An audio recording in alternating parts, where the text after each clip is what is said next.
Bom dia, boa tarde, boa noite, meu povo. Como é que vocês estão? Tudo beleza? Tudo tranquilo? Pois é, meu filho, que dia emocionante hoje, né, cara? Que doideira essa aceitação para tornar Bolsonaro réu ou não na Suprema Corte, que vai aceitar, como todo mundo sabe, está sendo bastante emocionante, porque a gente está vendo aí verdades serem ditas pelos advogados de defesa e os ministros como autistas, né? Como se tivessem num mundo, num universo paralelo, como se não tivessem entendendo que tudo aquilo que eles estavam dizendo ali, os advogados, eram verdade. Então, meu filho, se você perdeu não, algum momento dessa tarde de hoje emocionante, a gente vai trazer aqui tudinho para você, mastigadinho, todos os melhores momentos, Bolsonaro entrando, ministro tremendo, o advogado de Bolsonaro falando, o advogado do Braga Neto, o advogado de todo mundo, vocês vão ver tudinho,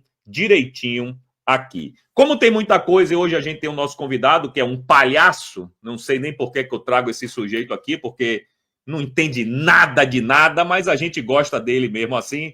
Então, vamos começar rápido aqui, dando o nosso boa tarde para a galera, para a gente poder começar a bagaça, tá certo? Então, um boa tarde para minha querida Dona Carmen Castro. Seja bem-vinda, Dona Carmen. Um beijo para a senhora. E falar aqui com a galera, né, do nosso chat. A Odelita, a Edeli, o Pichuquinha, a Márcia Oliveira, a Patrícia Camargo, o Fernando Sérgio, Eulise Vieira, Nicole Belo, minha querida, o Hermes, o Gabriel, a Maristela Bianchi, a Claudira está aqui conosco também, o Fábio Fabão, nosso moderador, a Patrícia Camargo, a Margarete Leal, MCLP, Rogério Torres, a Cleide, a Eni, o Luzivan, o Edgar, quem está mais aqui conosco, o João Roque, o Gilomar, a Cida, o Cefas, o Hugo, o Darlan, o William, o Frederico, a Marisa, o Paulo Venck, a Siriane, enfim, galera. Hoje eu não vou demorar muito, não, porque temos um convidado mais do que especial. Ele largou o circo e o picadeiro para estar aqui com a gente hoje, meu querido. E a gente vai trazer ele aqui. Então, se abolete aí na sua poltrona, no seu sofá, no seu troninho, aonde você estiver, aperte os cintos e vamos decolar a nave mãe para o infinito e além da notícia. Se quiser ajudar o amigo Didi, você já sabe como, pô. Manda um superchat, manda um super sticker, manda um valeu demais. Tudo ajuda a gente aqui. Se você quiser ajudar um pouquinho mais, você vira membro do canal por apenas R$ 5 por mês e me ajuda bastante. Ou faz como meu querido Fábio Abodanza, que nos mandou aí a primeira assinatura do dia aí. Valeu, Fabão. Um abraço aí para a galera de São Luís do Maranhão, a Radiola do Reggae. Valeu, meu filho. Obrigado. E é isso, galera. Não deixa de dar o like, não deixa de se inscrever aqui no canal, não custa nada, é de graça, ajuda bastante a gente aqui. E óbvio que eu tenho que mandar um abraço para quem apoia aqui seu amigo Didi, né? A TVD News, canal 581 na Parabólica Digital para mais de 16 milhões de lares. E a partir do dia 1º do mês que vem, Didi estará na TV a cabo. Se você tem TV a cabo aí, você vai poder assistir Didi na TV a cabo, porque estaremos na NET. Depois eu digo o número aí do canal, que eu não lembro, não. E também mandar um abraço aqui para os nossos amigos da TV Flórida, que retransmite o conteúdo do seu amigo Didizeira lá nos Estados Unidos, certo? Então, sem mais delongas, vamos chamar ele, o dono do circo, porque ele é palhaço, mas ele é o dono do circo. O grande mestre, historiador, Laudelino, meu filho. Seja bem-vindo aí, garotinho. Obrigado, Didi, obrigado, audiência, obrigado a todos. É um prazer, uma honra estar com vocês aqui mais uma semana. E nesse dia aí, que está entrando para a história, não por ser um dia virtuoso, mas um dia funesto, aí é onde o planeta, e não só os brasileiros, estão assistindo aí essa palhaçada. Rapaz, que onda, né, bicho? Que doideira esse... Você falou bem, né? A juizada ali é tudo assim, como pode? Não, que isso? Olha só, ele falou, ele não teve acesso? Como eles não sabiam disso, não, né, Laudelino? Eles não sabiam, não, né? Incrível. É muita Incrível, disfarçatez, cara. Incrível. Bom, hoje, galera, tem muito assunto aqui pra gente, tem muito vídeo para vocês verem. E a gente vai começar do começo, né? Na minha live de manhã, eu não podia estar acompanhando ao vivo, porque a live já estava toda pronta. Estava aqui com o Dr. Jeffrey Chiquini, que matou a pau aqui de manhã com a gente. E aí alguém falou assim, porra, Didi, Bolsonaro tá lá no plenário, tá indo pro STF. Eu falei, porra, havia sim um zoom de bastidores que Bolsonaro poderia ir. Mas o homem foi. Mostrou que o cabra é macho mesmo. E é isso que a gente vai comentar aqui com vocês agora, certo? Vou compartilhar uma tela rapidinho aqui, que é... Opa, deixa eu fechar isso aqui. Matéria do Poder 360. Vou ler muito rápido aqui. Bolsonaro vai ao STF acompanhar julgamento sobre denúncia de golpe. Vocês estão vendo a foto aí de Bonoro, ladeada pelos seus advogados, né? Ambos aqui são os advogados do presidente Bolsonaro. Esse careca maldito é o advogado do Mauro Cid, certo? Esse infeliz aqui. E a gente vai trazer para vocês o momento da chegada do nosso querido Bonoro, sem aviso prévio, como vocês vão ver aí na manchete, chegando. Se vocês vissem a cara dos ministros quando o Bolsonaro chegou, meu irmão, assim, eles incrédulos, né? Sem saber aonde botava a mão no bolso. Olha isso. Vou só aumentar o volume aqui. Fala com a gente um pouquinho.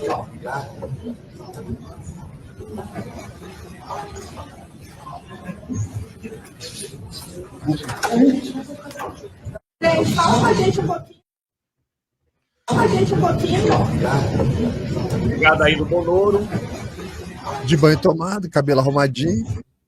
Todo bonitão. Cabelinho na régua. Tudo bonitinho.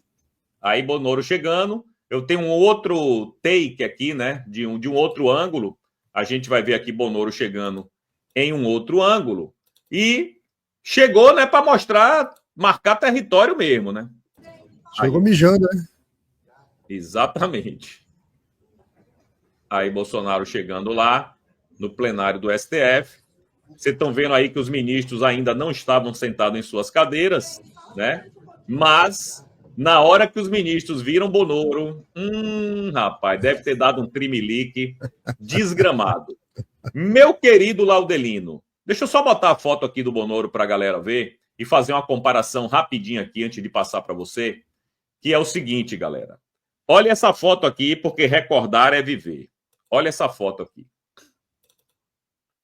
Em cima, Bolsonaro indo para o julgamento dele, encarando os algozes cara a cara. Embaixo, Lula se escondendo no sindicato para não ser preso, certo? Por corrupção e lavagem de dinheiro. São fotos separadas por anos, mas que demonstra aí de que fibra são feitas essas duas figuras, né? Um sentou na primeira fila, encarando de frente. É vocês que vão me condenar? Eu tô aqui, porra. Tô aqui. E ali, ó, tranquilo, relaxado, mexendo no celular. E embaixo, Lula tentando se esconder, digamos assim, dentro de um sindicato, e não adiantou nada porque foi preso. Foi uma novela da Zorra, vocês vão lembrar que Lula ficou um tempão para ser preso, fez discurso, a polícia teve que esperar ele acabar o discurso, etc, etc, etc. E dizendo o seguinte, o que eu acabei de comentar com vocês, né, Laudelino? O presidente destemido, sentando na primeira fila, olhando a cara dos seus carrascos de cabeça erguida, né? Muito diferente do outra foto que a gente viu. E o curioso é o seguinte, ele não ia fugir, Laudelino?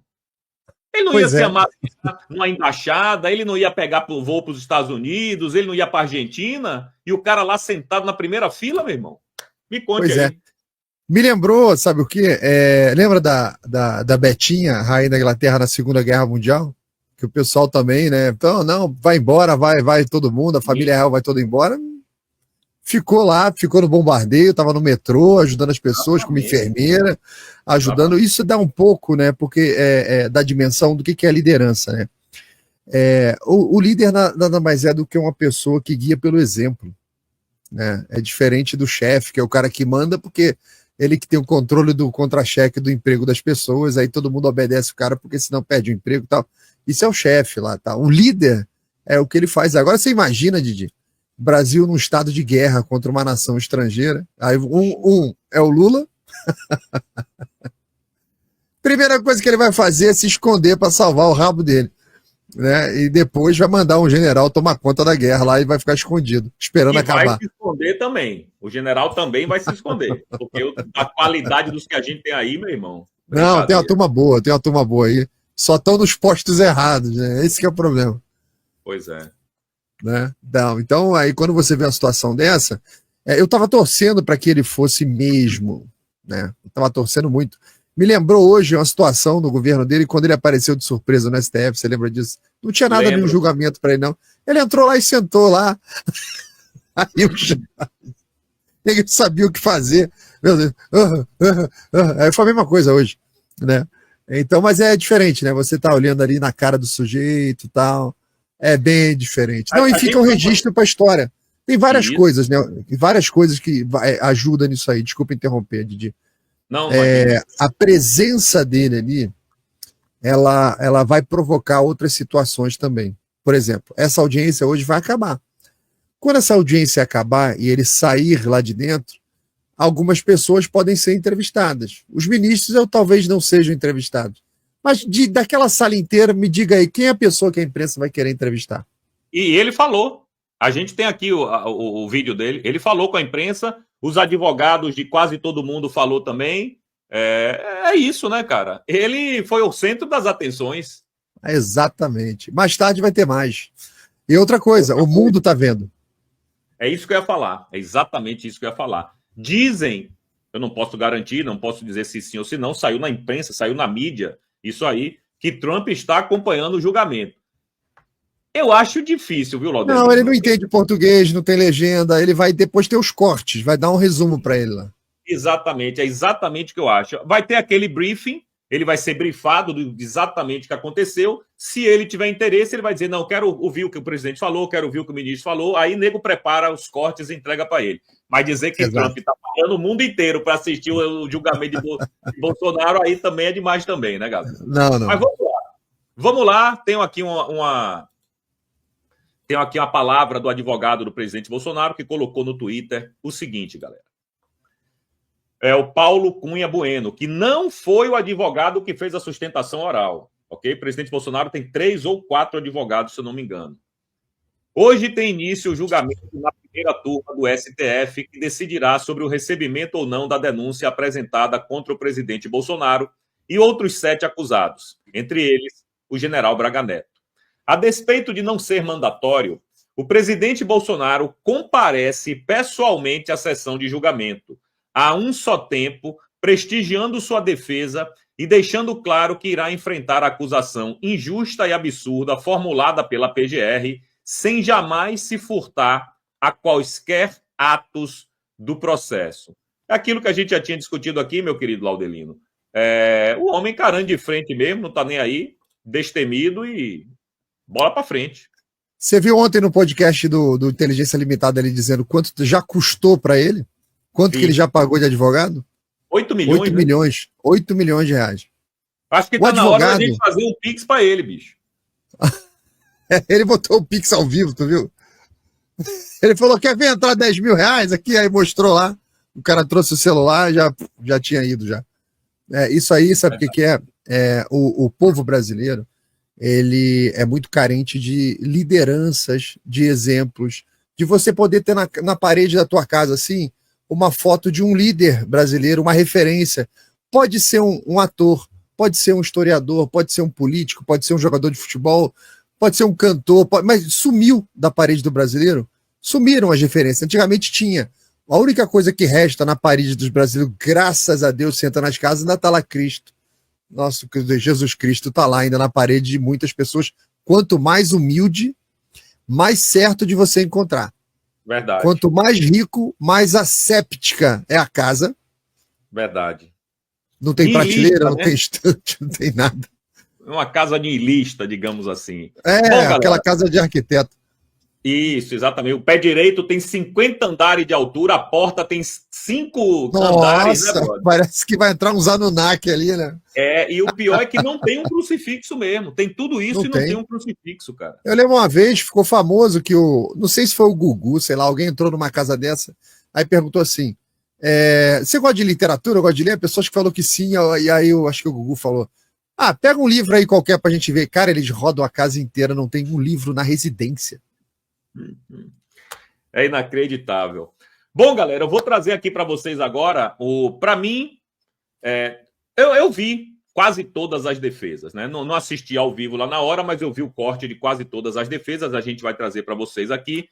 Mas eu vou te contar, meu querido Laudelino, a defesa do presidente Bolsonaro, o cara é bom. O cabra é caro, hein? Custa caro. Custa caro pra caceta, mas o cara é bom.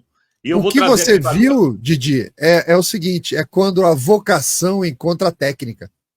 É verdade. Verdade. Aí você vê o cara é bom, né? Bom, vou trazer aqui um pouco para vocês verem a defesa do presidente Bolsonaro lá na Suprema Corte, certo? Bom, tá aí. Vamos lá. Opa. O presidente Jair Bolsonaro foi o presidente mais investigado da história do país. Verdade. Uma investigação que perdurou por anos, que começa com o objetivo de investigar uma live de 4 de agosto de 2021, em que se autoriza a quebra de uma nuvem do seu ajudante de ordens, Coronel Cid, que hoje é delator, que perdura por meses essa investigação da quebra, com vários objetos diferentes. Num primeiro momento, verificava-se a live, numa investigação determinada pelo TSE. No segundo momento, investigava-se o cartão corporativo, os gastos do presidente e da então primeira-dama. Depois investigou-se até uma questão de emendas, para se chegar numa questão de vacinas. Portanto, não havia um objeto específico. E por que eu estou tratando disso, senhor presidente? Porque o inquérito das vacinas é a gênese de todo este caso, onde ocorreu a prisão e depois a colaboração do Coronel Cid.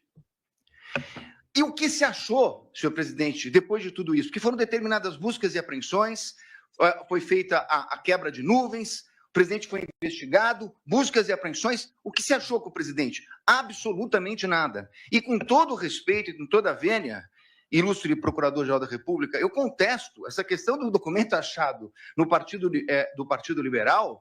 Há, inclusive, do meu colega Paulo Bueno, uma ata notarial de que ele enviou para o presidente da República aquele documento. Então, esse documento não foi achado. Com o presidente não se achou absolutamente nada. A partir daí, restava a versão do delator com uma minuta que estava no seu telefone tratando de uma questão de estado de sítio e mais absolutamente nada. Então, vem a denúncia. E a denúncia é feita, efetivamente, com duas novidades. Porque com o estado de sítio, e baseado na palavra exclusiva do delator, seria difícil a propositura de uma ação penal. Então, traz-se uma narrativa que vem, efetivamente, do começo de atos de pronunciamentos do presidente da República, pronunciamentos públicos, e depois o 8 de janeiro. Sobre esse primeiro momento, senhor presidente, eu me permito até fazer uma digressão sobre o mérito antes de tratar das preliminares, mas é importante dizer que sobre esse primeiro momento, nós temos efetivamente uma acusação do Procurador-Geral da República de 2 artigos gravíssimos do Código Penal que tratam do golpe, e de golpe contra as instituições democráticas e contra o governo legitimamente eleito. Mas um minutinho só, estamos tratando de uma execução que se iniciou em dezembro de 21, tratando do crime do governo legitimamente eleito. Qual era o governo legitimamente eleito? O dele. Então, esse crime é impossível, com todo respeito. Falar-se em execução de crime contra o governo legitimamente eleito, que era o dele. O governo legitimamente eleito veio no final do ano de 22, com as eleições. Então, como se falar em tentativa, em início da execução? E mais, como se falar em início de execução por pronunciamentos e lives, quando os dois tipos penais têm elementares do tipo a violência ou a grave ameaça? Não existia violência nem grave ameaça. Então é impossível falar dessa execução. Como eu disse, é porque não existia nenhum elemento. Então começa uma narrativa a respeito de pronunciamentos públicos, para terminar no 8 de janeiro. No 8 de janeiro, que nem a Polícia Federal, que utilizou, como lembrou meu colega, mais de 90 vezes a expressão possivelmente, que não havia certeza, nem a Polícia Federal, que se utilizou dessas possibilidades, afirmou a participação dele no 8 de janeiro. Não há um único elemento, nem da delação. Aí me criticam porque eu digo que a delação não vale nada e estou dando... Óbvio, porque nem o delator que o acusou fez qualquer relação dele com o 8 de janeiro. Não há uma única evidência a esse respeito. Portanto, apresentou-se uma denúncia. Com essas duas circunstâncias, e eu não tenho tempo, senhor presidente, tenho que falar rapidamente, mas essa denúncia, quando veio, o ilustre Procurador-Geral da República liberou 8 PETs no dia da apresentação da denúncia. Ele foi intimado, meu cliente, um dia depois. O segundo dia já era prazo. 8 petições, 45 mil documentos. Que até agora, senhor presidente, por Deus que está no céu, eu não sei dizer o que tem esses documentos relacionados com a ação penal. Imagine, cara. Essas 8 petições, eu não consegui verificar sequer relação. São 45 mil documentos. Na verdade, é um quebra-cabeça que foi, na verdade, exposto à defesa. E aí, na sequência, senhor presidente, eu queria tratar de uma preliminar que já meu colega que me antecedeu na tribuna fala da relevância do caso. Não é só a questão da relevância do caso, é a questão da competência. A minha questão principal é que o Supremo Tribunal Federal, na portaria do ministro Barroso, que encaminhou para as turmas das ações originárias, ele faz um destaque a respeito da questão do presidente da República. Então, o presidente da República, se crime houvesse contra o presidente da República, seria julgado pelo pleno do Supremo Tribunal Federal. Ora, claro, se o Supremo Tribunal Federal entendeu agora, num julgamento que foi concluído recentemente, após a apresentação da denúncia, que a competência se prorroga e que os detentores de foro, ainda que deixem suas respectivas funções, passem a ocupar, saiam da prerrogativa de foro, e o delito será julgado pelo Supremo, prorrogando a competência que detivera aqui no momento que ocupava o cargo. Qual era a competência? Era do pleno, porque ele era presidente da República, e chegou a ser investigado como presidente da República. Muito bem. Mas com base nisso, senhor presidente, o que nós temos nessa denúncia? Nada. A prova da defesa, substancialmente, é uma prova negativa. É uma prova negativa. Não fez, não participou, não aderiu, não autorizou. É uma prova negativa. Então, seria muito importante, e eu reconheço o ministro Alexandre de Moraes, Vossa Excelência despachou comigo no Salão Branco, e é verdade o que Vossa Excelência coloca, que todos os elementos da denúncia, citados na denúncia e no relatório da Polícia Federal, estão nos autos. A conversa de Mauro Cid, citada na denúncia, está realmente nos autos. Nós tivemos acesso quando é escrito por escrito, quando é por áudio, por áudio. O que não está na denúncia é a completude da mídia. Como disse o meu colega que me antecedeu. Então, senhores ministros, a pergunta é o seguinte: se eu não tenho a mídia completa, nesse momento de preliminares, não seria o caso de a defesa poder suscitar, se fosse o caso, a cadeia de custódia da prova? Mas eu não tenho a completude, eu não tenho os telefones, eu não tenho as mídias. Eu não tenho nada, né? Há uma discussão muito grande a respeito desse plano punhal verde e amarelo. Há uma reunião. Seria absolutamente imprescindível verificar as demais mensagens que foram passadas naquele dia. As outras mensagens que foram passadas pelo WhatsApp. Os outros documentos que estão na mídia. É essa a reclamação da defesa. O que nós temos, e temos tudo que a denúncia citou e tudo que o relatório da Polícia Federal citou, mas esse é o recorte da acusação. Com todo respeito, a defesa tem direito a fazer o seu próprio recorte. E isso poderia impactar. Eu sei, ministro Flávio Dino, Vossa Excelência já falou aqui em outras sessões de julgamento que eu assisti, falou hoje, nós não vamos fazer Vossas Excelências não farão um julgamento aprofundado da denúncia. É óbvio, nós estamos falando aqui de um standard mínimo, de uma verificação de possibilidade do recebimento da prova. Mas é evidente que se houvesse uma mensagem comprovando que não há nenhuma relação com o punhal verde e amarelo, teria muita importância para esse momento. Porque nós estamos falando de um recebimento de uma denúncia gravíssima, por fatos gravíssimos, que o presidente da República não tem nenhuma relação com o punhal verde e amarelo, Operação Luneta, com Copa 22 e assim por diante.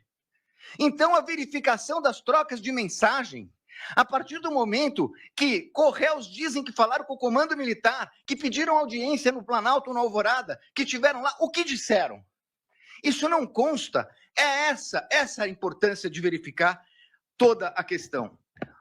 Me encaminhando para o final, senhor presidente, eu gostaria de tratar a questão da delação premiada.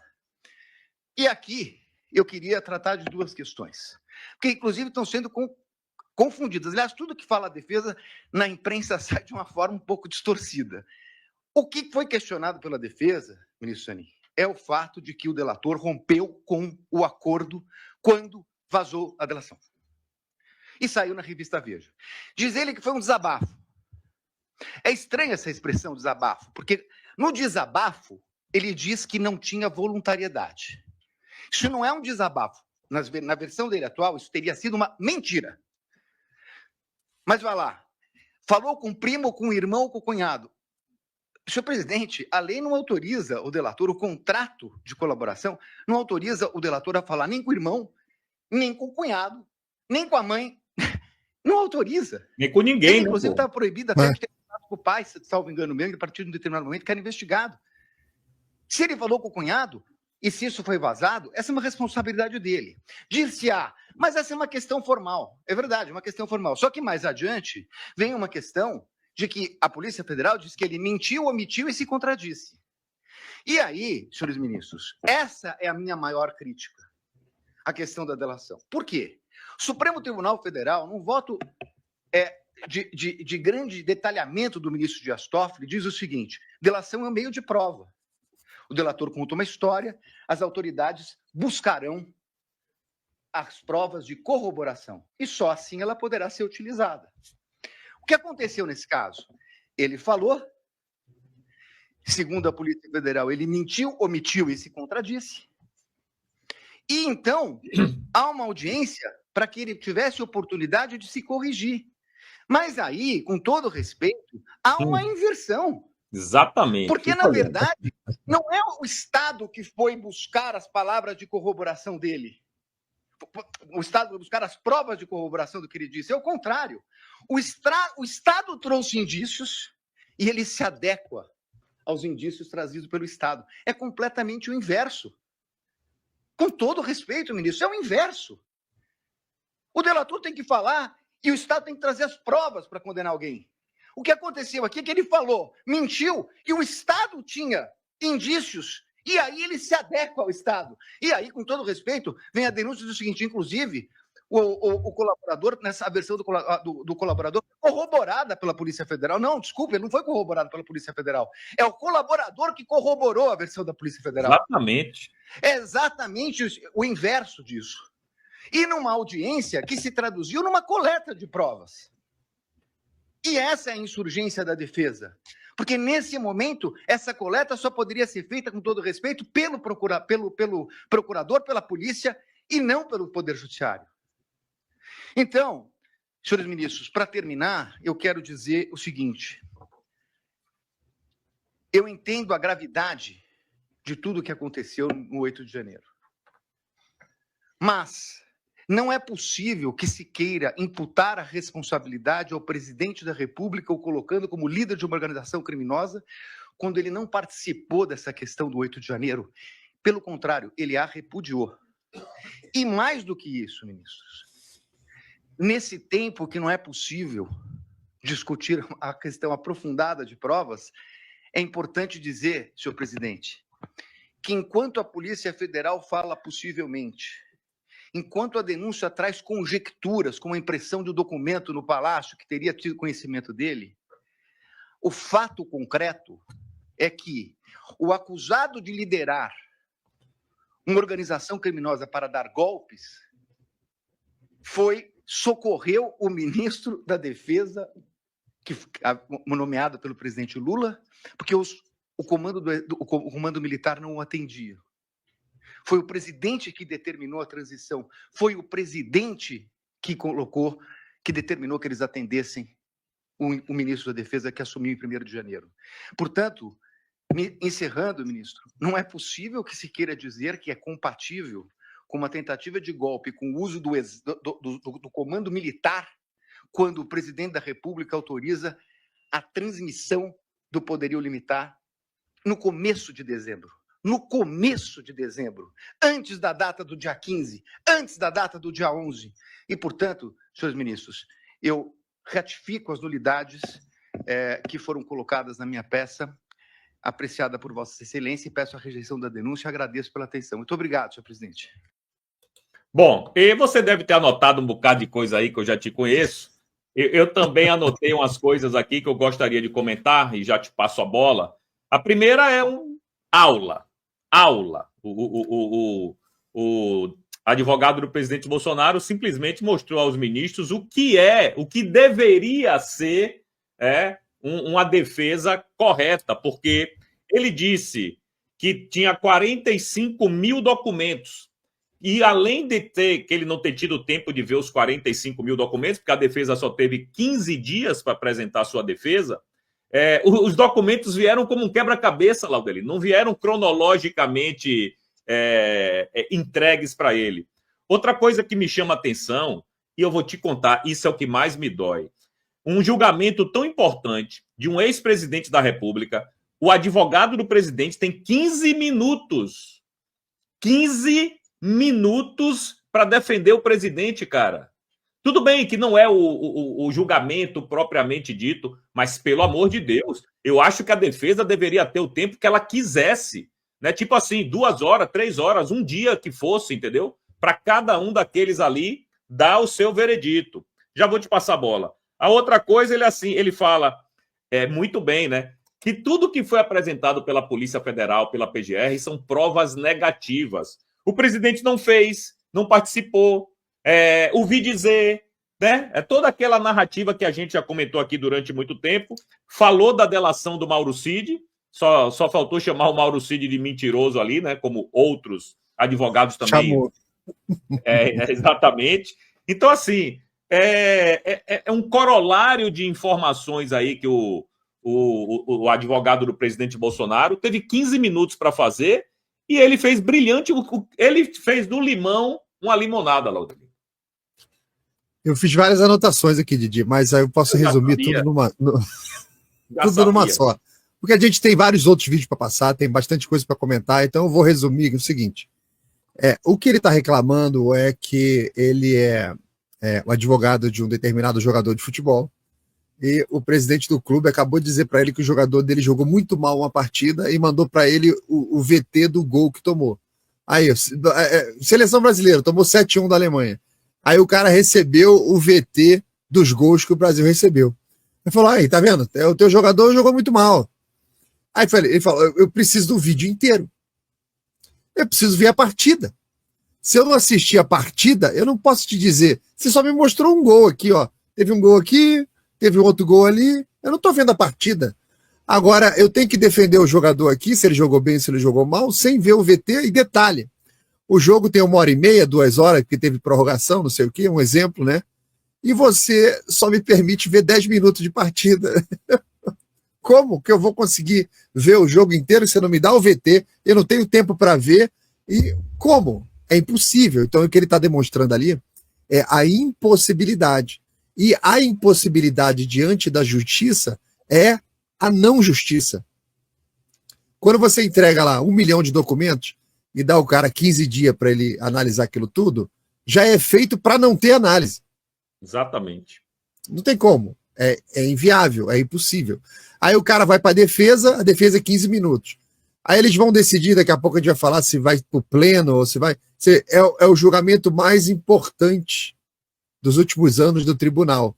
Aí o próprio tribunal diz que não precisa ir para o pleno, ou seja, o próprio tribunal tira a importância do julgamento que ele diz que é muito importante ao colocar numa corte inferior para julgar aquilo que é muito importante, porque a gente sabe o que está acontecendo. Verdade. Laudelino, 9.600 pessoas assistindo a gente, porém, quanto temos de like aí, Phil? Olha, de like, só faltando aqui, praticamente metade das pessoas não deram like, que passaram pela live até agora. Superchat não teve nenhum, né? Super Stick não teve nenhum. Tem um membro novo. E tem 5 membros de presente, aqui que ganharam os presentinhos e tal. Já tivemos 1.530 mensagens no chat. E Maravilha. Mais informações que você quiser, fique à vontade. Não, eu queria que a galera deixasse o joinha, só isso. Se você puder deixar o joinha, já estamos chegando perto de 10 mil pessoas assistindo, pô. Deixa o joinha aqui, meu filho. Ajuda bastante a gente. Bom, algumas coisas nesse julgamento chamaram a atenção. A primeira eu vou mostrar aqui para vocês, que é essa aqui, ó. Essa aqui. Quando chegou, né, o dono da porra toda, eu nem vou botar, são 2 minutos aí, eu não vou botar os 2 minutos inteiros, mas eu quero que vocês vejam o seguinte, ele vai aí falar sobre os crimes do presidente Bolsonaro, que estava na primeira fila olhando na cara dele, e ele não teve coragem de olhar na cara dos presidentes, não teve coragem de olhar nos olhos de Bolsonaro. Muita gente reparou isso. Presidente, trata-se aqui de denúncia oferecida em face de Jair Messias Bolsonaro pelos crimes de liderar organização criminosa armada, tentativa de abolição violenta do Estado de Direito, golpe de Estado, dano qualificado pela violência e grave ameaça contra o patrimônio público, deterioração de patrimônio privado, observadas ainda as regras... Nervoso. A voz está falhando.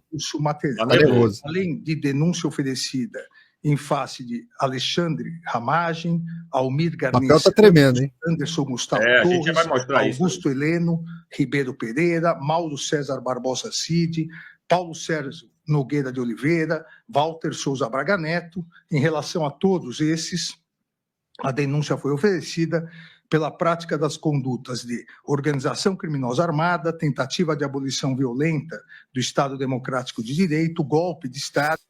Bom, aí ele vai repetir tudo isso aí. O que chama a atenção da gente é que ele, em momento algum, olhou para a cara de Bonoro.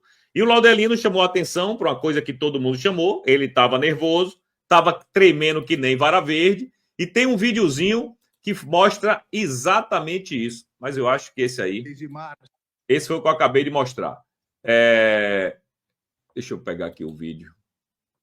Esse já dá para ver um pouquinho, né? A folha fica balançando bastante ali, né?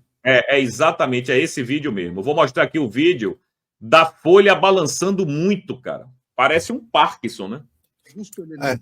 Jair Messias Bolsonaro. Opa, isso. Barbosa Cid, Paulo Sérgio. Pode falar, pô. Eu estou segurando uma folha. Tá vendo aqui? Eu estou segurando uma folha. Se eu estou segurando uma folha para ler, olha a minha folha, a folha dele. Também, pô. Eu também estou segurando uma folha aqui, ó. E eu tô tranquilo, porra. Eu tô tranquilo. Rapaz. Você tá segurando uma folha aqui para ler, a folha normalmente não balança, né? Tô segurando a folha. Diante de 10 mil pessoas, eu tinha que estar nervoso. Pois é, cara. Agora, ele passou um recibo bonito ali, não foi não, Laudelino? Tá mesmo. Então, você veja que o corpo fala, né, Didi? O corpo fala. O corpo ali, fala. Tá dito. E ele não teve coragem de olhar para o presidente Bolsonaro e naquele tremelique todo assim, eu acho que aparentemente parece que ele não estava confortável ali não, né, Laudelino? Não está confortável, e eu vi até o Alan dos Santos comentando mais cedo sobre isso também, fazendo uma análise meio já psicológica sobre ou desconforto ou medo, um dos dois, mas bastante para você reagir desse jeito.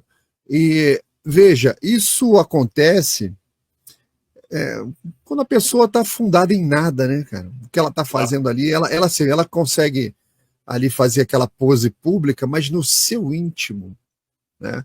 O seu interior. O nosso corpo fala muitas coisas ao tempo inteiro, tá? Isso é super comum.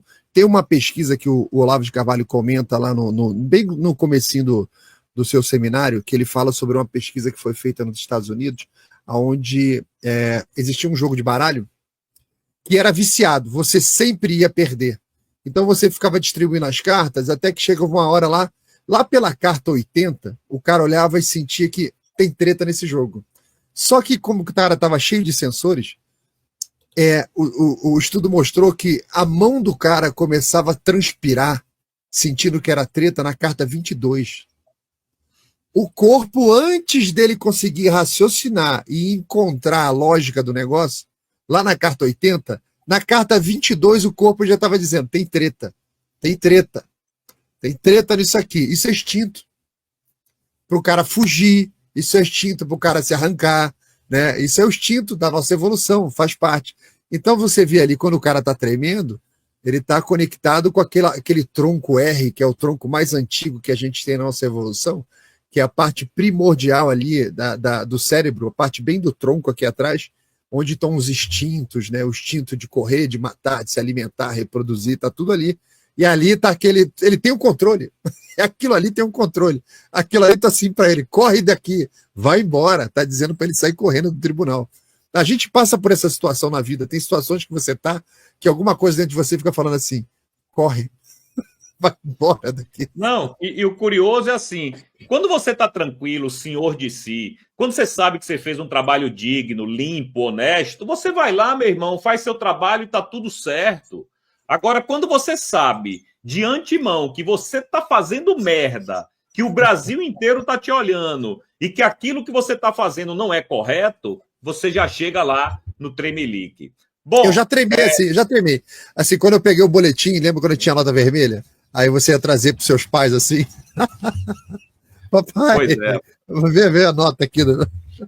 Verdade. Bom, o presidente Bolsonaro, quando acabou esse primeiro round, né? O presidente Bolsonaro deu uma pequena entrevista na saída. A gente vai trazer aqui para vocês este momento, certo? Da fala aí do presidente Bolsonaro. O julgamento será justo? Eu já tive problema pessoal com o Flávio Dino quando éramos deputados aqui na Câmara.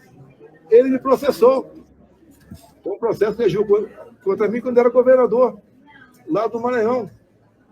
O próprio Alexandre de Moraes também. Ele vai continuar sendo tudo. Ele é juiz, interroga, ele decide quem vai ser interrogado, ele, apesar da delação premiada, não poder participar, participa, ameaça, é tudo. É isento ou não é? Em vários momentos é citado ele como vítima. O vítima, né, vai julgar mim? O julgamento será isento? Repito, para mim seria muito mais fácil, melhor estar do outro lado. Mas estou do lado do povo brasileiro, de Deus e da verdade. Meu querido Laudelino, o que me chamou a atenção aí no nosso querido Bolnoro é o seguinte: um cara que está enfrentando cargos que poderá colocar ele 28 anos ou mais atrás das grades, estava sereno, brother.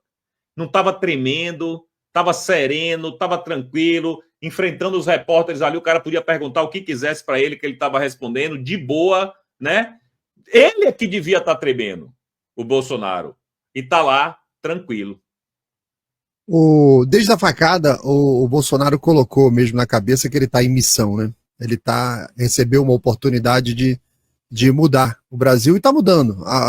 O governo dele, a presença dele. Você veja, muita gente reclama, né, do Bolsonaro, que ele deveria ter feito isso, deveria ter feito aquilo, tal. É igual o jogo de futebol, né? A gente vê. Fácil, né, irmão? Falar de longe é fácil. Você vê jogo de futebol, o jogador deveria ter feito isso, deveria ter feito aquilo. Vai lá jogar, meu irmão. Se tu fosse bom, tu estava lá dentro. Então, é difícil você fazer análise estando de fora, né? Análise sincera. Aí você veja, ele tomou isso como missão e ele está levando até o fim. A nossa política está mudando. Nunca o brasileiro ficou tão ciente do esgoto que é a política brasileira, né? Agora isso chegou no judiciário. Está todo mundo tendo que meter a cara para fora e está todo mundo aparecendo, provocado pela presença, pelo trabalho, pela vida, a obra desse cara que levou a facada e resolveu seguir em frente. Então, veja que existe uma relação entre esse estado de coisa que a gente está tendo hoje, né, e a presença do Bolsonaro na vida política aí brasileira. Ele já está nos livros de história, já entrou no livro de história. E não só pela eleição dele, né, o governo dele foi excelente, mas isso vai demorar muito tempo ainda para entrar nos livros de história como um bom governo, porque quem está escrevendo ainda é desonesto. Mas veja o quanto de coisa que ele provocou, como se fosse um tipo de Baygon, né? O Bolsonaro é um tipo de Baygon, por onde ele passa, as baratas todas aparecem. Da imprensa, do judiciário, da política. As baratas não conseguem. Todo mundo bota a cara de fora, começa a se agitar, bate as asinhas, sai voando para lá e para cá, e você fica daqui olhando. Ih, é barata lá, é uma barata aqui, é uma barata aqui, é uma barata lá. Ah lá, mais uma barata ali, ó. Então todas as baratas aparecem. Ele tem esse efeito Baygon aí que eu acho sensacional para gente que está de fora, que é militância, que está aí defendendo, é conservador, está querendo um Brasil melhor. Ele tem esse poder de colocar a luz em cima de quem é o inimigo do país. E os inimigos do país ficam acuados, então estão cada vez mais progredindo em suas ilegalidades e cada vez mais se mostrando, não só para a gente, agora de uma maneira até inédita, se mostrando para o mundo os problemas brasileiros, né, e de que é composto cada um deles, do material que eles são compostos. Né?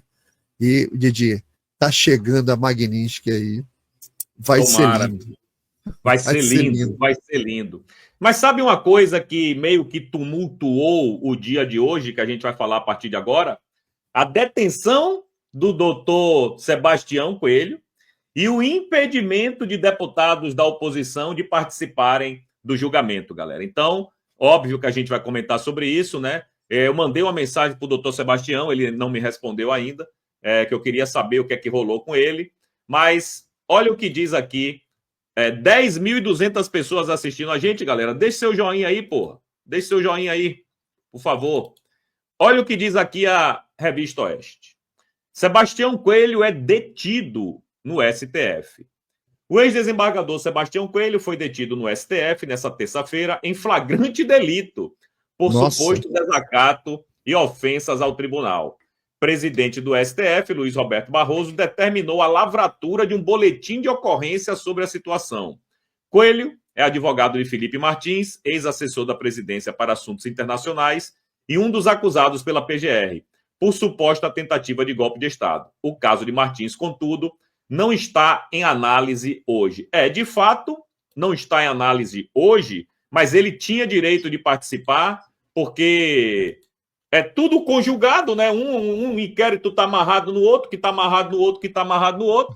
Então, o doutor Sebastião Coelho tem todo o direito de participar, pelo menos de ser um dos ouvintes. E aí, ele vai relatar, a gente vai ver o momento da treta. Vocês já devem ter visto aí nas redes sociais, mas a gente vai ver aqui o momento da treta, certo? Nós chegamos aqui 8h40, né? Chegamos cedo. Ontem eu fiz contato na secretaria da turma. Como é que é o seu nome? Aqui não pode gravar. Por que eu não posso gravar? O senhor está na área federal e é a ordem. Eu estou me gravando. Na área pública. Da turma onde começou o julgamento. Sou Sebastião Coelho, advogado de Felipe Martins. Tem lugares dentro do plenário e estou sendo impedido de entrar. É a minha imagem, amigo. Eu estou fazendo a minha imagem aqui na porta do plenário, lugares vazios, e estou sendo impedido de entrar. Doutor Beto Simonetti, advogado da OAB, isso é uma vergonha o que está acontecendo contra a advocacia. E Vossa Excelência é responsável pela omissão que tem tido ao longo de todo esse arbítrio que está acontecendo aqui no nosso país. Eu estou denunciando para a nação que, como advogado, de um dos principais acusados, ficou 6 meses preso, Felipe Martins, estou aqui com o doutor Edson sendo impedido de entrar na sala de sessões com lugares vagos, quando tem gente de movimentos sociais, como eles dizem, sentado lá no plenário. Isso é um escândalo para a nação brasileira. Eu estou denunciando, não estou ao vivo, vou descer e vou postar agora ali embaixo. E quero ver quem vai me impedir de fazer isso aqui. Isso é uma vergonha, isso não é um tribunal, isso é um tribunal de exceção para esse nosso país. E nós temos que dar um basta nisso tudo que está acontecendo. Chega desse arbítrio, vergonha nacional. Bom, Aí foi o doutor Sebastião Coelho e ele escreveu no Twitter, no Instagram dele o seguinte, abre aspas, há pouco fui impedido de entrar na sessão de julgamento do STF. Sou advogado do Felipe Martins e fui preso, depois solto.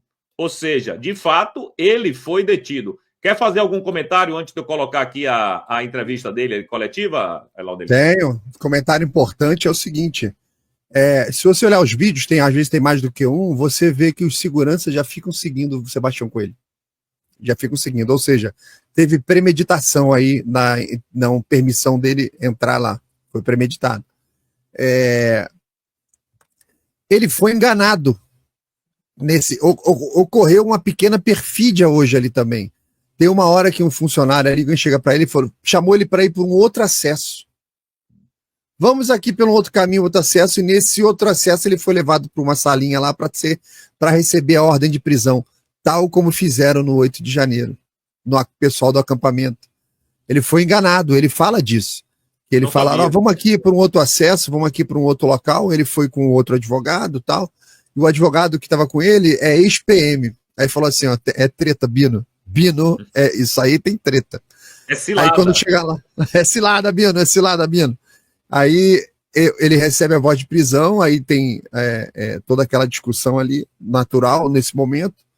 E esse é um ponto importante. Houve uma pequena perfídia ali novamente. De vamos aqui, vamos ali no outro acesso, para dar a voz de prisão pro cara e tirar ele dali. Quando ele grita no final desse vídeo aí, que ele fala, o Xandaré estava fazendo a leitura lá. A gente vai botar daqui a pouco. Então, beleza. A gente vai botar esse trecho daqui a pouco. Bom, eu quero trazer aqui para vocês a coletiva que o doutor Sebastião Coelho deu após a treta, né? Após esse incidente aí. E olha o que ele fala aí. Pessoal, é o seguinte. Eu sou Sebastião. Ó, segurança lá atrás, acompanhando, ó. Manja. Advogado do Felipe Martins. Felipe Martins é o principal agravado nesse processo. Ficou 6 meses preso por uma mentira, por uma fraude, que está sendo bem apurada. Depois de aguardar mais de 1 hora aqui, com toda a gentileza do segurança, que não tem nenhuma responsabilidade, insisti e me deixaram entrar. A segurança interna, eu queria para a sala de sessões. A segurança interna me botou numa sala da segunda turma, onde tem umas 10 pessoas no máximo, um plenário vazio. Eu e o doutor Edson, que nós não somos crianças, demos um jeito e chegamos na porta da primeira turma. Chegando lá, vários seguranças não nos permitiram entrar. Olhei vários lugares vazios dentro daquele plenário da primeira turma. E os advogados do processo não foi permitida a entrada. Isso me causou uma grande revolta, porque a defesa, junto com o acusado, é o principal no processo. E o advogado não foi permitido a entrada. Para ver no telão, eu viria da minha casa, que é o que eu vou fazer agora. Pois é, foi exatamente o que você falou aí, né, Laudelino? Ele foi levado para uma salinha, tinha uma coisa meio nebulosa, nada muito republicano, digamos assim. Exato. Ele ali tem um outro vídeo que ele é mais completo, explicando os detalhes do que aconteceu, passo a passo. Exatamente isso aí. Exatamente isso. Ele... Diga. Não, vai lá. Não, ele diz que foi convidado por um funcionário muito educado, né? Que eu acho que era da equipe do Zanin. Ele comenta sobre isso. Da equipe do Zanin, o cara falando, vamos distender, tá muito tensionado o ambiente, hoje é um dia muito difícil, vamos compreender, vamos aqui, vamos tentar um outro acesso, vamos naquela outra salinha ali, não sei o quê. Chegou lá, vá pro Arapuca. E ele fala o nome do cara, tá gravado, tá guardado o nome do cara aí. Tá, então, magnífico. Chegue logo. Eu quero trazer aqui para vocês um trecho, né? Porque ele deu uma entrevista para a revista Timeline, uma entrevista de uns 15 minutos, a gente não vai passar a entrevista toda, mas tem um trechinho aqui da entrevista onde ele comenta sobre esse absurdo aí que foi ele ser detido, né, cara? Quando eu entrei efetivamente no prédio, já a repórter informou que estava andando já há 7 minutos a sessão, não sei exatamente em qual horário que começou, mas eu não sei absolutamente nada, porque enquanto o ministro Moraes falava, Eu estava ali no prédio impedido de entrar. Depois fui preso. Fui lá para um corredor, levaram para lá, para cá. Eu digo, amigo, tá tudo bem, eu já dei muitas vozes de prisão para quem precisou. Se eu estou preso, a única exigência que eu faço, porque é direito meu, é prender o meu colega também, o doutor Edson, embora não tenha dado voz de prisão a ele, mas somente tomaram o telefone da minha mão. Tomaram meu telefone. O doutor Edson também me deu o seu também. Eu digo, bom, meu telefone eu estou com ele aqui aberto. Eu quero desligar meu telefone. E isso realmente o agente devolveu, eu botei minha senha e fechei meu telefone, né? Que era só o que faltava, né? Entregar para a pesca prebatória. Então, eu vou acionar o AB, eu quero as câmaras. Vocês vão ver quantos agentes de segurança estavam lá cercando a mim como se eu fosse um marginal. Né? Um advogado, um magistrado aposentado, 70 anos de idade, cercado por um monte de segurança, e pior, me enganaram. Então, Sebastião, vamos ali para tentar resolver a situação. Quando eu estava fora dos olhos da imprensa, no corredor, me deram voz de prisão. Por que não deram voz de prisão lá na frente da imprensa? Então, isso é uma covardia. Esse tribunal é um tribunal que não tem os bastidores do que falaram para mim lá e para o doutor Edson, que eu vou guardar aqui, mas eu tenho o nome de todo mundo. Eu dou todo mundo, e isso não vai ficar assim. Se a OAB quiser ficar contra mim, que fique. Eu, Sebastião Coelho, não preciso da OAB. Certo? Agora, os advogados do Brasil precisam da OAB. Precisam dessa entidade. Né? Então é isso, acho que por enquanto é o que eu consigo falar para vocês. Desembargador, rapidamente, então o senhor disse que a ordem de prisão do senhor partiu do ministro Alexandre de Moraes, porque a informação que circulava é que teria sido do presidente do STF, Luiz Roberto Barroso, ou talvez do presidente da primeira turma, que é o Cristiano Zanin. Mas o senhor afirma que foi o Alexandre de Moraes. Vou lhe explicar. Estávamos indo no corredor, sendo enganados, como aquelas pessoas foram enganadas lá no 8 de janeiro, que eu, para um determinado lugar, levaram para a Polícia Federal, fomos enganados, dizendo que estávamos indo para a Secretaria Judiciária, e como eu conheço o prédio, já entrei ali várias vezes, o que me estranhou foi quando nos levaram para o corredor, que ali não tem nenhuma ordem. O doutor Edson, meu colega, que é policial aposentado, falou assim, doutor Sebastião, isso é uma casinha. Vocês sabem que na linguagem policial, casinha é armadilha, né? E tranquilo, não tem nada a temer. Quando nós andamos ali uns 10, 15 metros, no corredor, o agente de segurança que estava lá no prédio, na porta da primeira turma, ele não estava com esse grupo. Ele me ultrapassou, tomou a minha frente e falou as seguintes palavras. Doutor Sebastião, o senhor está preso por ordem do ministro Alexandre de Moraes e já tomou o telefone da minha mão. Foi isso que aconteceu. Agora, o que eles conversaram lá depois e a versão que quem disse, quem fez, aí eu não estou preocupado com isso. Tá? Não estou preocupado com isso, com a versão que eles vão apresentar. A verdade que eu tenho é essa que eu estou dizendo para vocês. E sustento na cara de qualquer um deles. Doutor Sebastião Coelho não é brinquedo não, rapaz. É um cabra macho. Antes de eu passar a bola para você aí, Laudelino, eu preciso ler um superchat aqui, que qualquer um que manda superchat acima de R$50, a gente lê na hora. E ela mandou de $50, certo? Pois é. E a Cristina Dan, que sempre ajuda a gente aqui, está dizendo o seguinte. Como diz o ditado, praga de urubu não mata cavalo gordo. Nosso presidente sempre vai ser nosso presidente. É isso aí, Cris. A gente tem fé que o presidente Bolsonaro consiga se livrar, né? A gente sabe que é bem difícil, mas todos nós nos ajoelhamos, o presidente também, e a gente espera que ele consiga se livrar dessa patifaria aí. Obrigado, Cris, pelo apoio que você dá aqui pra gente no nosso canal. Muito obrigado. Laudelino, meu filho.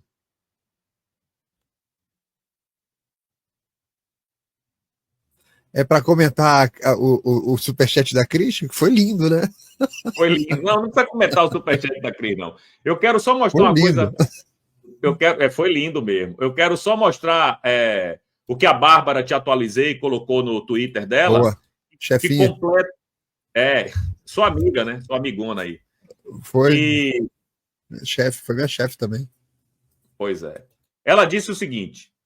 Artigo 4, parágrafo 10A da Lei número 12.850 de 2013, Lei de Organização Criminosa. Em todas as fases do processo, deve-se garantir ao réu delatado a oportunidade de manifestar-se após o discurso do prazo concedido ao réu que o delatou. Ou seja, o CID deveria sim ser o primeiro a se manifestar, já que ele é o delator e praticamente parte da acusação. Mais uma previsão legal que foi para o ralo democrático. Eu acho que é isso mesmo, né? O CID deveria ter sido o primeiro, segundo os cânones jurídicos, e não foi isso que a gente viu. E só para passar a bola para você rapidinho, aí você já comenta tudo de uma vez, se quiser, a sua chefinha, sua ex-chefinha, também colocou isso aqui nas redes sociais, galera. Ela disse o seguinte: segundo relatos de parlamentares e outras pessoas que testemunharam o ocorrido, o doutor Sebastião Coelho teria sido comunicado de que estava sendo detido por ordem de Alexandre de Moraes, mas quando ele exigiu a presença de representantes da OAB, assessores do ministro Zanin pediram para liberar ele. E o escândalo que eles estavam querendo evitar. Bom, a bola está contigo aí, meu querido. O que é que você acha dessas duas tretas aí? A Bárbara tem muitos processos aí contra ela, né? Infelizmente, é o que a gente está vivendo hoje. E ela tem uma equipe de advogados muito boa. Inclusive lá o senhor Grigoletti, que é um amigo também. Sim, doutor Emerson. O Emerson é um dos caras que mais tem vitórias dentro do STF no que tange a redes sociais. É um grande especialista em redes sociais. Sim. Ele é programador também de computadores, manja, é meio nerd. É um grande sujeito, né? O Grigoletti. Nunca me disse isso. Pode perguntar para ele. Ele programa e tal, é nerdão. Então, ela é muito bem assessorada do seu ponto de vista jurídico. Sempre quando ela vai publicar alguma coisa que envolve leis e tal, ela está sempre consultando os advogados, perguntando, isso aqui, aquilo outro e tal. Perguntando, ou seja, ela é uma dona de casa fenomenal, né? A dona de casa sensacional. Ela não precisa de equipe, ela pode trabalhar sozinha, pode fazer tudo sozinha. É porque quando é muito volume, aí acaba precisando de um monte de gente para ajudar, mas ela é capaz de fazer tudo sozinha. Então, isso que ela está falando é perfeito. Perfeito. Então, é mais um daqueles problemas que a gente está cansado. A audiência está cansada de escutar esse tipo de coisa. De que a lei diz uma coisa e eles fazem outra. O grande problema é que não tem consequências. Nós encontramos um defeito nesse desenho da República, que você veja o seguinte: nós temos lá o Nunes Marques e a gente tem o Fracácio. Tem o Fracácio Nunes e o André Mendonça. Nós temos os dois lá. Você veja o seguinte: eles não atacam ninguém. Eles nem defendem ninguém também. Né? Mas o que a gente percebe é o seguinte: o sistema foi desenhado de um jeito que a Suprema Corte ela é dependente de que chegue uma pessoa lá com determinado nível moral. Se aquela pessoa tiver um nível normal de moralidade, o tribunal segue normal como seguiu aí durante muitas décadas. Mas se chegarem pessoas lá que não atendem esse pré-requisito, elas vão se locupletar da posição e do cargo e não tem requisitos, não tem nada, não tem ferramenta na República, todo esse desenho que foi feito, não tem nada para evitar isso. Então a gente caiu numa falha de projeto dessa República, que, nossa senhora, se for falar falha de projeto aqui, é um programa que não roda, né, de jeito nenhum, é muito ruinzinha desde 88 para cá. Então você vê que tem uma falha, que você tem um problema e você dentro da estrutura você não tem nenhum ponto onde aquilo se conserte, você não tem um sensor. Na verdade tem, que o sensor, se a República fosse um motor, e você tem o motor de 3 cilindros, né, executivo, legislativo, judiciário, e eles têm que trabalhar ali em conjunto, os cilindros trabalhando para o motor do carro Brasil andar em frente. E tem um sensor ali chamado Senado, que detecta flutuações, problemas, tal, você pode corrigir o ciclo do motor, como o nosso carro faz. Entrou combustível, ele está com a mistura mais pobre, mais rica, ele vai ajustando o ponto de ignição e tal, e você consegue andar com combustível assim, assado e tal. Os sensores é que fazem isso. Os sensores da nossa República estão todos desligados. Cada um faz o que quiser. Não tem consequência, porque quem deveria disparar a consequência é o sensor chamado Senado, que serve para nada hoje. Tanto é que você viu, viajou para o Japão, a carreta furacão foi toda para lá, foi a República inteira para lá e não faz a menor falta. Não faz falta. A Arca de Noé. Pois é, eu quero botar aqui 2 comentários rápido aqui para a gente mostrar um momento em que o ministro foi interrompido pelos gritos do doutor Sebastião. Mas olha o que o Paulo Figueiredo colocou em suas redes sociais aqui, ó. Isso é interessante. Ele disse o seguinte: conversei agora com o doutor Sebastião Coelho. Ele está bem e em liberdade. Está peticionando as presidências do STF e da OAB para pedir a preservação das câmaras de onde ele foi detido. Ele recebeu a voz de prisão no STF por ordem do ministro Alexandre de Moraes. Passou 40 minutos detido e, como não houve confirmação do flagrante, foi solto. Mais um triste capítulo da nossa ditadura. É um vexame internacional. Ou seja, Doutor Sebastião está se precavendo para preservar as câmeras do momento que ele foi preso. É isso que ele está pedindo.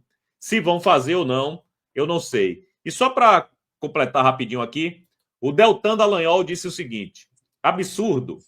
STF prende ex-desembargador Dr. Sebastião Coelho, advogado de Felipe Martins. Ele foi barrado de entrar no julgamento porque não havia feito credenciamento prévio, mas o Estatuto da OAB garante ao advogado o direito de entrar livremente nas salas de sessões dos tribunais, independente de credenciamento. Ao protestar contra a violação da lei, foi detido por desacato. É puro suco de Brasil, Laudelino. Puro suco de Brasil. Não, ele não se referiu a ninguém. Como é que ele vai desacatar? Ele estava falando no celular com ele. Ele desacatou a instituição. O prédio, né? Na democracia. Desacatou a democracia. Né? Eu acho que deve ter sido por causa disso. Exatamente. E, infelizmente, hoje deve ser um dia de manutenção na área de data center do Supremo. E vai ser difícil conseguir manter essa imagem. Sempre dá uns problemas assim. A gente tem um azar tremendo quando a coisa é tecnologia. Sempre dá um problema. E hoje eu acho que o Sebastião está perdendo tempo aí, pedir para preservar as imagens, que a gente sabe que nas manutenções elas sempre acabam desaparecendo, é terrível. Mas a boa pergunta é: cadê a OAB tão tão prestigiosa aí para atender os temas ligados à agenda woke, né? Tem sempre alguém rapidamente dando entrevista, rapidamente falando, tweetando. Cadê essa galera toda? Cadê aquele grupo, Didi, chamado Prerrogativas, que existe com o intuito de preservar as prerrogativas dos advogados? Exatamente. Desaparece todo mundo. Cadê a galera da cartinha da democracia, que falaram tanto nas redes sociais, gravaram vídeos, né? Cadê essa turma toda, né? Some todo mundo, bando de demagogo. Essa que é a verdade. Pois é, eu quero trazer aqui o vídeo do momento em que o ministro é interrompido pelos gritos do doutor Sebastião. Eu não vou ler a matéria do Metrópolis, não, mas olha só o título da matéria, galera. Desembargador aposentado grita, interrompe sessão no STF e é detido. Porra, que sensacionalismo barato e vagabundo, cara. A sessão não foi interrompida, certo? E aí parece assim, que ele gritou, aí todos os ministros tiveram que se levantar, sair da sessão, a sessão foi interrompida para ser retomada mais tarde e ele foi detido. Então vou mostrar aqui para a nossa galera exatamente o que aconteceu e vocês vejam se a sessão foi interrompida, como diz o Metrópolis ou não. Olha só. Augusto Heleno Ribeiro, Jair Messias Bolsonaro, Mauro César Barbosa Cid, Paulo Sérgio Nogueira de Oliveira e Walter Souza Braga Neto. A presidência da primeira turma agendou as sessões extraordinárias. É medo, olha lá, boca aberta, ó. Agendou as sessões extraordinárias para os dias 25 e 26 de março de 2025, com início às 9h30 e término às 12h30. Sebastião lá atrás. Convocação da sessão ordinária para dia 25 de março à tarde e sessão extraordinária para o dia 26. É o relatório, presidente. Ô, Laudelino, eu acho uma sacanagem isso, porque o homem já estava nervoso. Ele já estava nervoso, ainda ouviu a gritaria ali, aí ele não sabia o que fazia, se ele continuava, se ele parava, ele ficou ali meio sem saber o que fazer, porra. Cara, eu não sei, assim, dá vontade de você... Claro que você não pode fazer isso, mas se a pessoa pegar um cabeção de nego assim, jogar perto do cara, o que você acha que acontece? Ele vive numa tensão, esse tal de Alexandre de Moraes. O cara vive numa tensão, né, cara? Ele fica sempre olhando em volta, ele tá sempre preocupado. Ele tá andando na rua, parece aquele suricato, já viu aquele suricato que fica do lado de fora da toquinha olhando tudo em volta? É capaz, Laudelino, de ter um experimentador de comida no STF. Não duvide. Não é? Não duvido. Não duvido de jeito nenhum. Pois é. E que é uma baita besteira, né? Você corrompe o experimentador e você entrega para ele a comida envenenada. Isso aí já está comprovado na história que é uma medida meio que não funciona direito. Pergunta para Dom João VI. Dom João VI morreu envenenado, né, com arsênico. Pergunta para Hitler. Ele tinha uma provadora de comida chamada Manziarli. e ela morria de medo, coitadinha, de ser assassinada, mas não tinha jeito, ela tinha que cumprir a missão dela. Tadinha. Ela escreveu um livro, Na Cozinha de Hitler. É muito bom livro, viu, Laudelino? Muito bom. É mesmo, é? É, Manziarli, eu esqueci o primeiro nome dela. Na Cozinha de Hitler. Muito bom livro. Bom, galera, além do doutor Sebastião Coelho, os deputados do PL também foram impedidos de entrar. Eu vou mostrar aqui para vocês o coronel Meira, que foi impedido de entrar e reclamou, né, evidentemente, lá na porta do plenário do Supremo Tribunal Federal. Vou botar aí para vocês verem. Chega, assessor. Não, sou coronel, sou deputado. Tem que me respeitar nessa porra. Ou me respeita ou me respeita. Pretendo responder ali lá em cima, amigo. Quarto andar. Não, já tá lotado. Já tá lotado. Mas se fuder, pô. Mandou se fuder ali, ó. Não, pô. Sou coronel, sou deputado. Tem que me respeitar nessa porra. Tem que me respeitar nessa porra. Sou coronel, sou deputado, vai se fuder. Esse daí é discípulo de Olavo de Carvalho, viu, Laudelino? Ah, esse é dos meus. Bom. Mas não adianta, a galera fica incólume ali, ó, os segurança. Os caras são treinados para isso, né, pô? E o segurança não tem culpa nenhuma, brother. A não, verdade pior que não. Bom, o Bilinski deu uma entrevista para o Cláudio Dantas, onde ele comenta também esse episódio aí. Vou trazer aqui esse trecho, onde o Bilinski fala sobre isso. Ele não foi o único que foi barrado, tá? Parlamentares também foram, né? Também foram barrados. A gente chegou ali no STF por volta de 9h30, a hora que começou o julgamento, o presidente já estava lá, e a ordem da oposição era clara: olha, a gente vai subir para apoiar o nosso presidente. Claro. Né? Nós queremos estar ao lado do presidente Bolsonaro durante esse julgamento. Então, a gente subiu, o Supremo Tribunal Federal ali, o acesso é pelo térreo, já no térreo o pessoal segurando, não querendo deixar a gente subir, e colocaram a gente no quarto andar.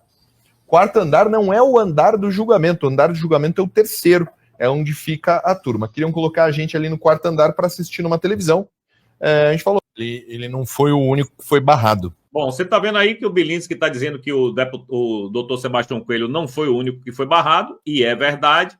Vários deputados do PL foram barrados. Eu vou passar aqui uma sequência de vídeos e aí eu já passo a bola para o Laudelino, porque o Gayer também foi, outros também foram.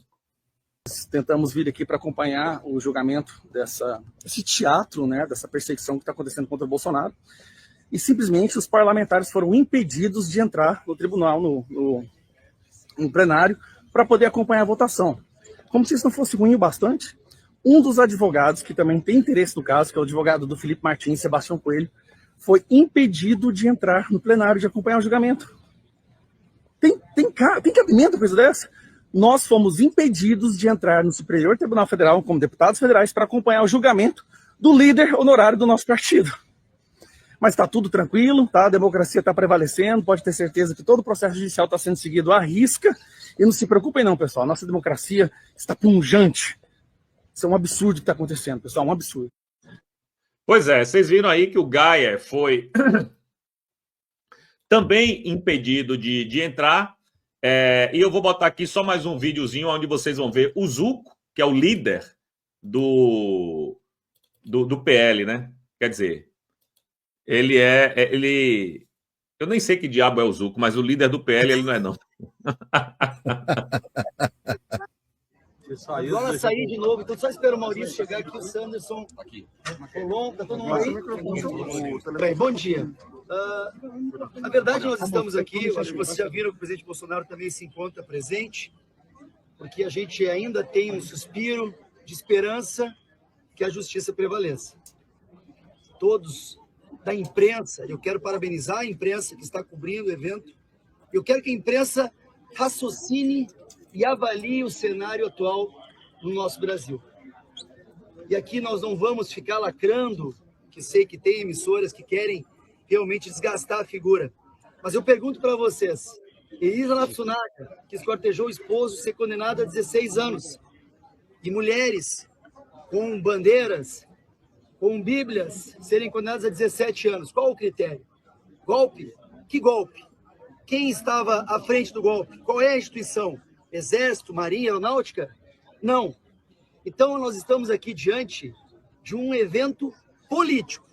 Por mais que o Supremo Tribunal Federal tenha a sua necessidade clara de fazer justiça, hoje nós estamos aqui para ver a justiça que será feita, baseada numa dita, né, ação da PGR, que trabalha 11 delações de um colaborador ameaçado, que é o Cid, delações diferentes, da primeira à 11ª, e nesse sentido que nós estamos aqui tem os deputados da liderança da oposição, vários deputados querem estar presentes, mas nós temos limitação de espaço, mas ficaremos hoje e amanhã, para realmente enxergar e aprender que direito eles querem ensinar para a sociedade brasileira. O mundo está atento no dia de hoje ao que vai acontecer.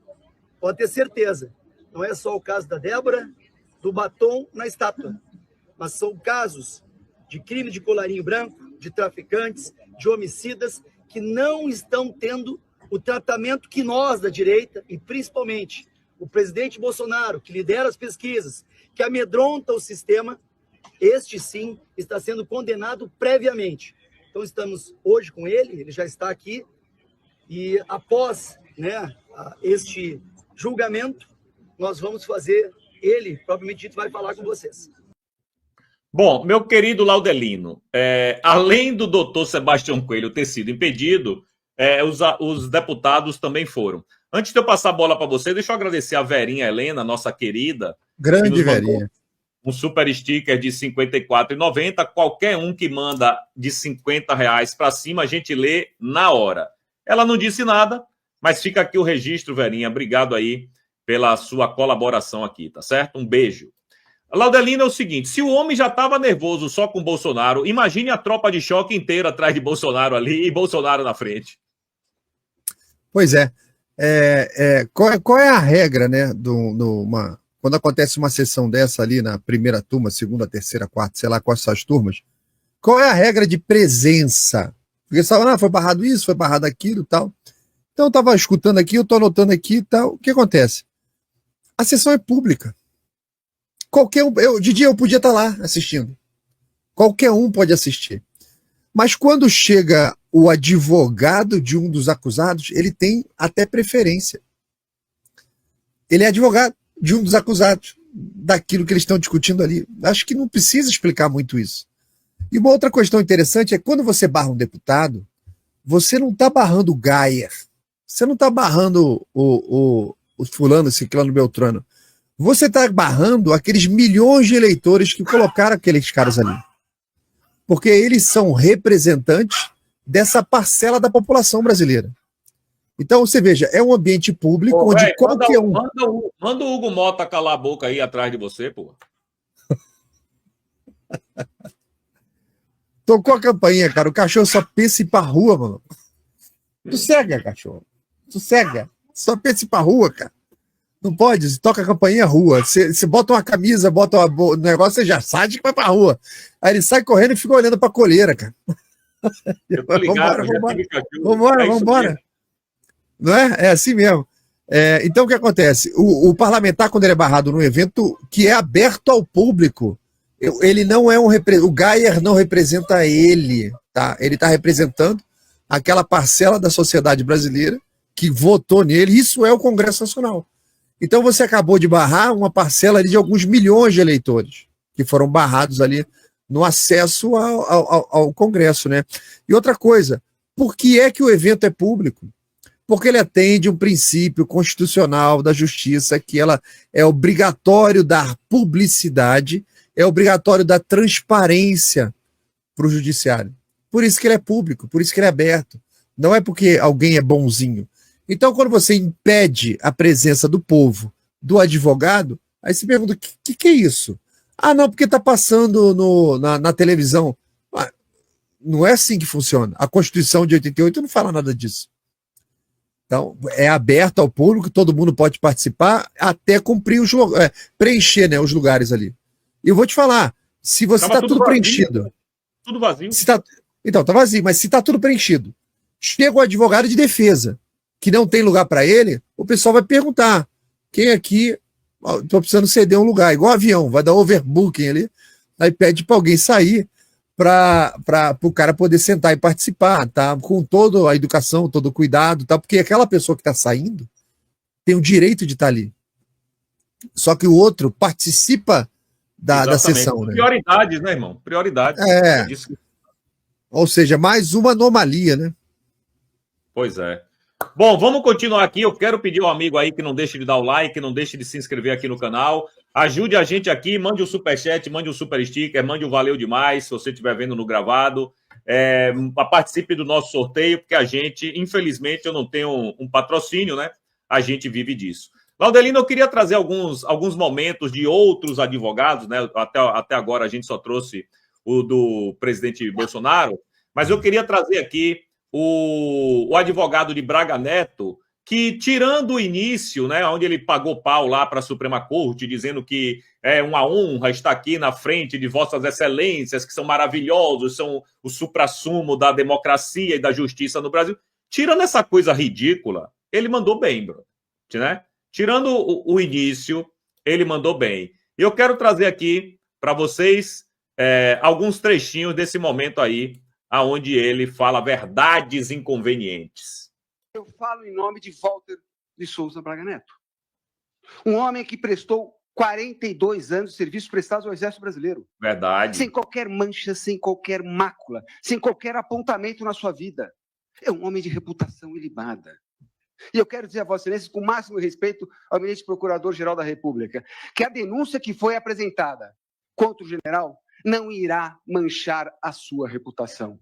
Eu ouvi atentamente a fala do Procurador-Geral da República. Ele não apontou uma única fala, uma única frase que imputasse alguma coisa, individualizasse alguma conduta criminosa contra o general Braga Neto. E não fez não por inépcia do Ministério Público, mas não fez porque não tem absolutamente nada.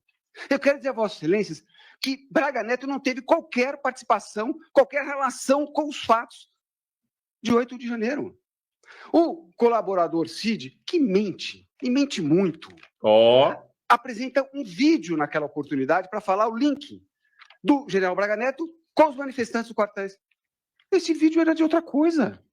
Esse vídeo era de um encontro no Palácio da Alvorada com 6 pessoas, não tinha nenhuma relação com as manifestações do quartéis. Isso ficou, evidentemente, depois até a própria denúncia faz esse reparo. Quero dizer a Vossas Excelências que Braga Neto não participou da elaboração de qualquer plano que atentasse contra o Estado Democrático de Direito, que atentasse contra a vida de um presidente da República, de um vice-presidente da República e do eminente relator. Bom, o vídeo tem 11 minutos, a gente não vai ter tempo de passar o vídeo todo, mas foi uma defesa enfática, veemente aí do Braga Neto, ele falando aí que o Braga Neto, de fato, é um homem de reputação ilibada, 42 anos de serviços prestados à nação, cara. Um dos melhores militares que a gente tem e está lá atrás das grades. E os piores militares que a gente tem hoje estão comandando as Forças Armadas. E só mais um trechinho da defesa dele, aonde ele praticamente implora para ter acesso à íntegra das provas. Olha isso, galera. Eu não tive acesso, eminente ministro Flávio Dino, ao que foi apreendido na casa do general Braga Neto. Eu não sei o conteúdo do computador do general Braga Neto. Eu não tenho o telefone, o acesso às mensagens de telefone do general Braga Neto. Como é que eu posso exercer o direito de defesa, ministra Carmen Lúcia? Como é que eu posso mostrar a Vossa Excelência que mensagem X ou Y refuta o que foi dito na denúncia? Eu não tenho como. Não me parece razoável que essa defesa tivesse acesso ao conteúdo do celular. Não teve. Eu não tive acesso. Laudelino jogou na cara, esfregou ali na cara de todo mundo, na oportunidade que ele teve, praticamente implorando o bicho para ter acesso a subsídios para defender o seu cliente. É aquilo que a gente comentou, né? Você tem que comentar um jogo de futebol sem ver o vídeo, sem ver a partida. Você não consegue. Não pode, não tem acesso. Só confia. Confia que foi 3-0, confia que o jogador foi bem, outro foi mal. Confia que teve impedimento, não tem VAR, não tem nada, não tem juiz, não tem imagem, mas vamos julgar aqui. Então é um negócio sem pé nem cabeça. Eu tenho visto, Didi, o pessoal reclama bastante da maneira muito formal como os advogados tratam os juízes, né? E às vezes nós aqui que não somos do direito, parece uma coisa exagerada, né? Você falou, o cara ali, sem vergonha, não vale nada. E o cara está falando que é excelência para cá, é excelência para lá. Mas os advogados, quando eles tratam juízes assim com tanto respeito, é uma combinação é uma tradição, tá? Que remonta aí a séculos, né? A gente tem que entender que naquele momento ali está acontecendo também um ato que tem uma hierarquia, existe uma hierarquia no tribunal ali, existe uma hierarquia institucional, tá? E também existe uma estratégia do advogado. Então, nesse universo jurídico, essa formalidade é quase um ritual. Palavras como excelência, vossa excelência, não são só floreios ali, mas é parte de uma liturgia que foi herdada aí de séculos, onde cada figura do tribunal ali tem seu comportamento, seu papel bem definido. O juiz é o centro daquele teatro ali e, naturalmente, o advogado, naquele momento que ele precisa da compreensão, precisa da participação do juiz ali de uma maneira mais íntegra possível no processo, ele tem que não desafiar o Estado e não desafiar o juiz, né? Ele tem que ser o mais neutro possível. E o pessoal que está do outro lado e escuta isso, eles gostam, né? Inclusive, teve um caso que aconteceu uns anos aí que acho que foi o Barroso que chamou publicamente a atenção de uma advogada que não usou o pronome de tratamento correto, né? Você tem que me chamar de excelência. Eu tenho uma IA aqui, Didi, que eu uso para fazer perguntas sobre coisas que estão acontecendo, e eu já programei a IA para o seguinte: sempre quando você for responder, você responda assim: Augusto Senhor Laudelino. E ele faz sempre. É bom barato. Que horas são aí? Ele, Augusto Senhor Laudelino. São tal horas e tal minutos aqui. Vai chover amanhã. Augusto Senhor Laudelino. Eu também gosto. Eu acho que a nossa relação melhorou muito depois disso, de submissão, né? E foi muito legal. É isso que acontece no tribunal, gente. Então é um misto aí de tradição, de respeito, né? E a liturgia daquela situação ali é assim que funciona. Pois é. Temos outros advogados aqui, né? O advogado do Almirante Garnier, que pediu para o STF julgar a denúncia no plenário, né? E que rejeitasse também a denúncia ao Almirante Garnier. Vale lembrar que o Almirante Garnier foi o único dos militares que ficou ao lado do presidente Bolsonaro o tempo inteiro. E é por isso que ele está aí. E é por isso que você não vai ver aí G. Dias, é por isso que você não vai ver Mourão. Os traidores, não tem ninguém aí. Agora, os fiéis ao presidente Bolsonaro estão todos, infelizmente, aí nesse show trial. Foram analisados mais de 250 milhões de áudios e mensagens pela Polícia Federal e Ministério Público Federal. É pouco, hein? 250 milhões, nenhum foi enviado ou recebido pelo Almirante Garnier. Foi feita busca e apreensão na casa dele. Apreendido aparelho celular, apreendido agenda e tudo mais. E nada foi encontrado contra o Almirante Garnier. No caso do crime de dano ao patrimônio público e deterioração do patrimônio tombado, é um nonsense. Não existe nada. A Polícia Federal não concluiu isso. Ele não foi indiciado por isso. Simplesmente na denúncia jogaram isso. E de qual é o motivo? Ele fazia parte da organização criminosa.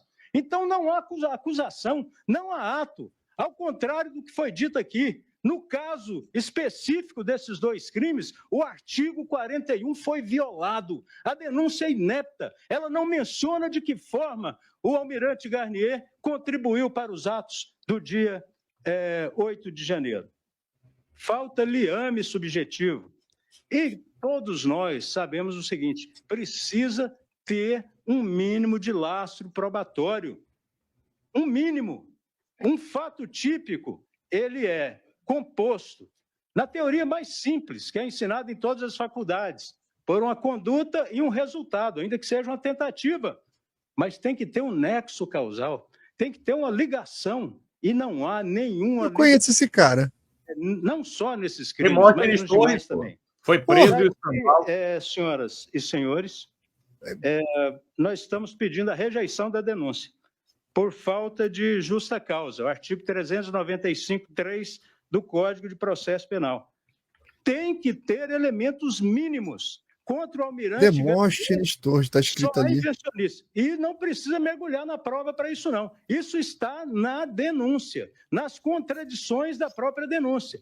E é caso de apreciação, porque o artigo 395.3 diz claramente rejeitar a denúncia que não tenha justa causa.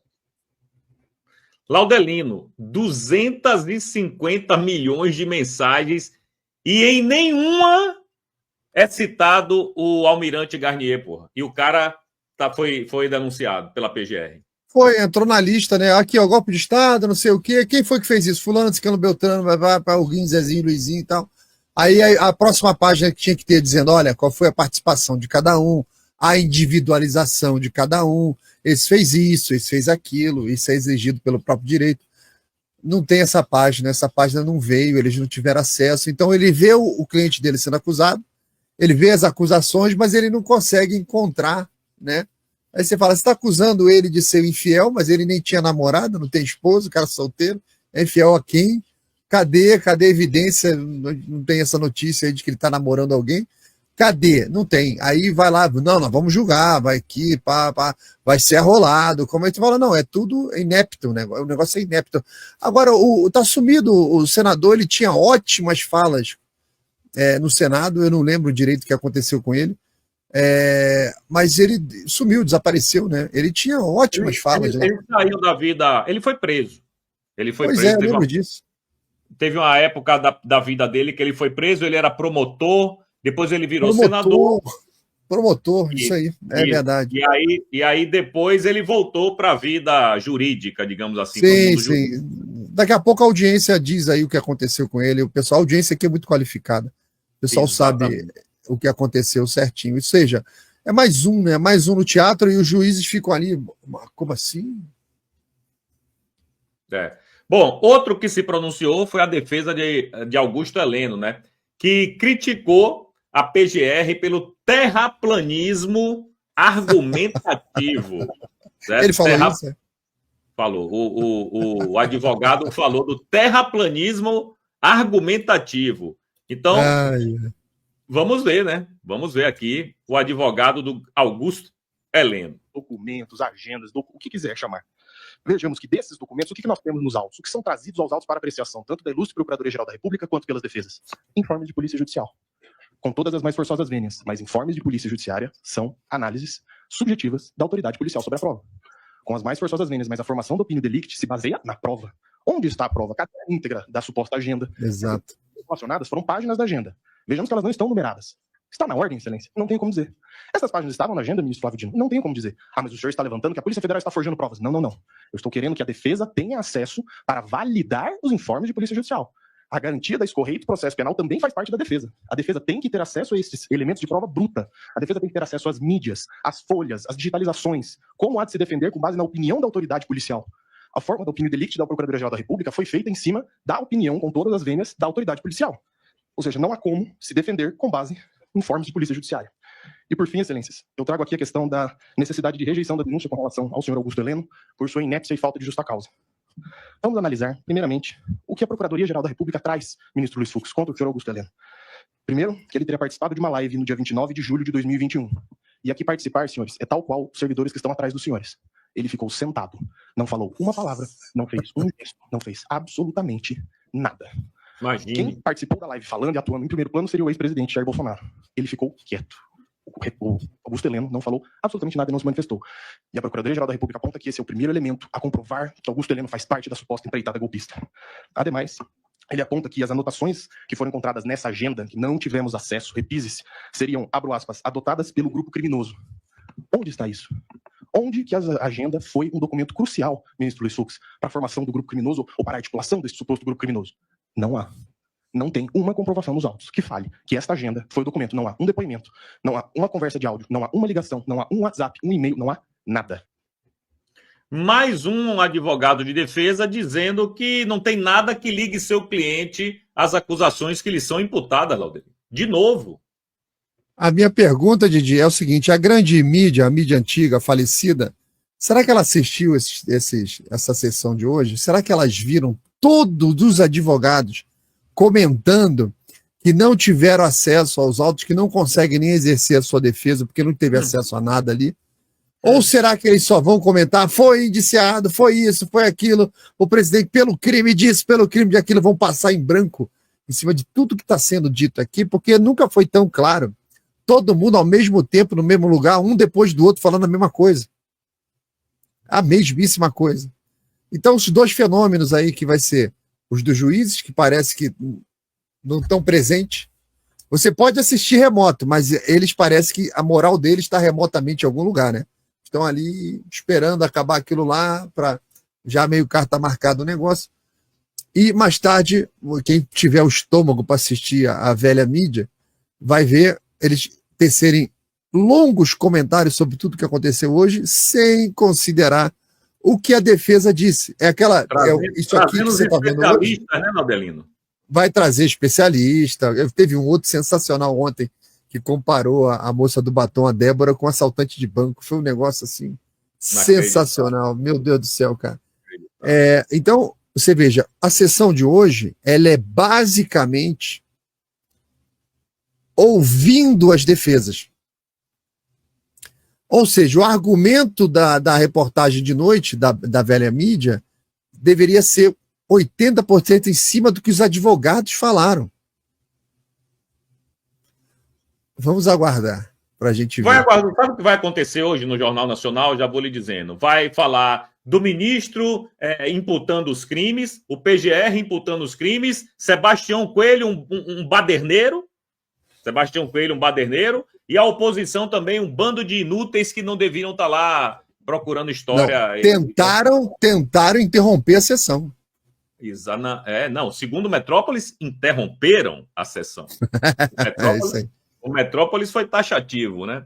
Bom, vou mostrar aqui o momento do encerramento da sessão, da parte da manhã, aonde Zanin, em vez de chamar a galera de acusado, chamou de réu. Nem teve réu ainda, né? Mas ele já está se adiantando aí, galera. O Zanin já acha que todo mundo é réu, certo? Advogado do denunciado Jair Messias Bolsonaro, no sentido de indeferir que o colaborador Mauro César Cid se manifeste antes dos demais réus. Denunciados, desculpa.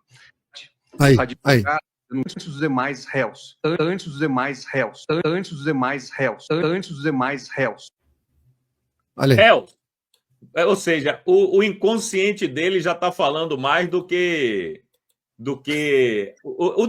deveria, na verdade, né, Laudelino? É inacreditável. A gente não consegue nem comentar com seriedade o negócio, é tudo tão uma chacota, né? Que aí o exemplo que a gente vai usar, analogia, é chacota. Então tem um casal brigando, foram pro psiquiatra, e o psiquiatra quer conversar com os dois e tal, aí o cara tá falando, não, aqui tá dizendo que me chifrou, aí o psiquiatra fala assim, chama o corno aí.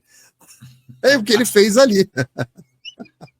Corno não, o marido traído. O marido, foi o que ele fez ali, chama o corno. Então, é tudo tão descarado que não dá nem para você fazer comentário sério disso aí, na cara de todo mundo, né? Na cara de todo mundo. Bom, vamos comentar aqui então, uma matéria que saiu na CBN, diz o seguinte: STF decide por análise na primeira turma após divergência de Fux ser derrotada.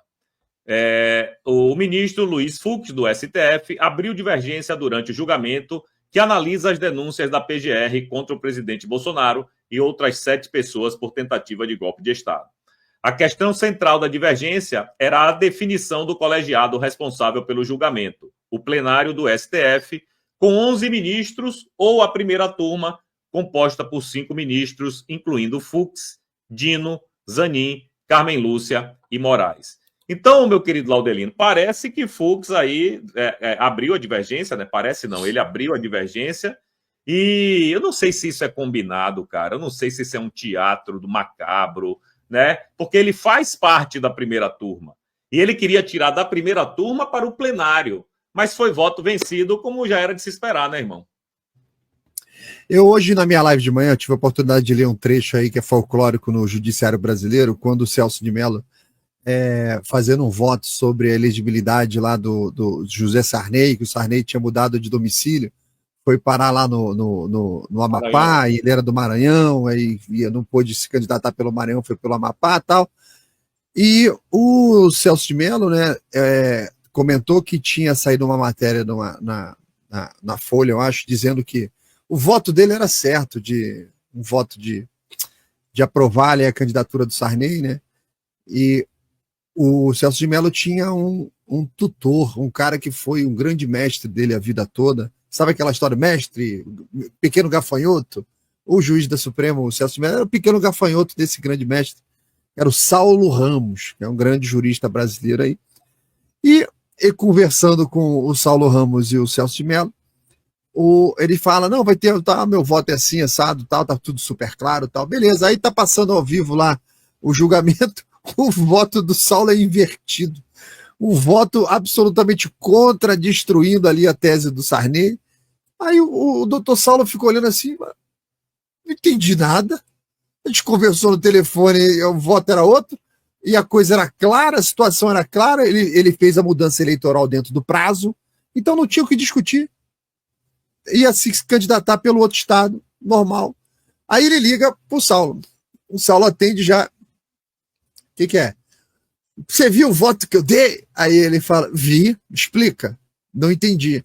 Não, é porque é o seguinte, como o jornal disse que eu ia votar a favor, eu votei contra. Né? O que o senhor acha disso? Esse episódio é famoso. Aí o que você acha isso, doutor Saulo? O que você acha? Aí ele falou, eu acho que você é um juiz de merda. E desligou o telefone. Nunca mais falou com ele. Ele colocou uma divergência só porque o jornal disse que ele seria a favor. A opinião pública. E aí, será que o Fux fez isso? Não sabemos, né? Não temos a menor ideia.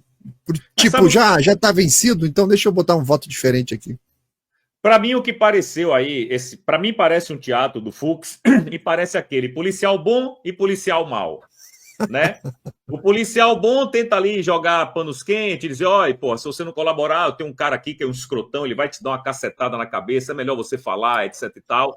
E aí o policial mau vai lá e faz o serviço sujo, né? Como sempre. Então, isso aí, essa divergência do Fux, realmente é para dar também, sabe o quê, Laudelino? Talvez uma satisfação para o estrangeiro. Uma satisfação para a galera lá de fora, para dizer, olha, realmente tem um arremedo de democracia aí, né? Tem uma pátina de democracia. A esperança.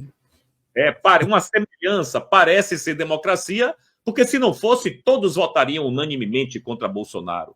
Essa é uma situação, desculpa te interromper, onde você volta para aquela questão de que o STF fala que essa é uma das ações mais importantes desde 88, né? Porque foi um golpe de Estado, né?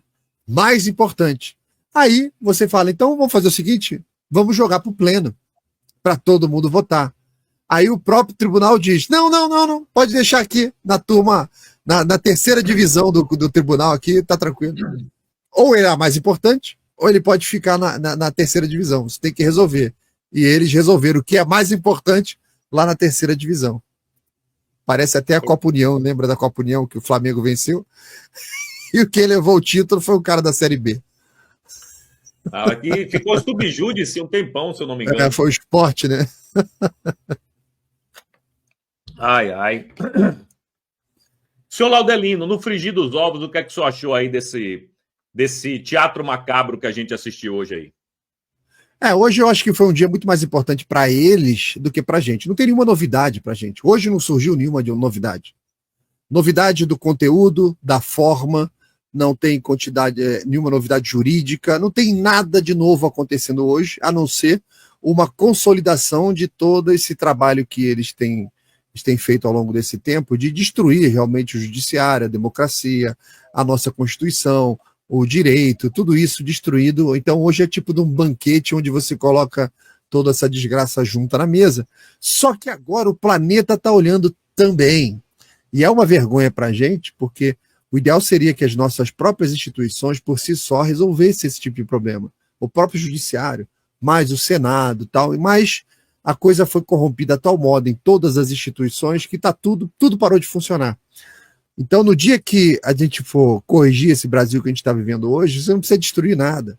A gente vive hoje já em cima de escombros. O Brasil é um montoado de escombros, com um teatro bufão em cima disso tudo, com uma aparência de justiça, tem uma aparência de governo Lula, tudo é aparência.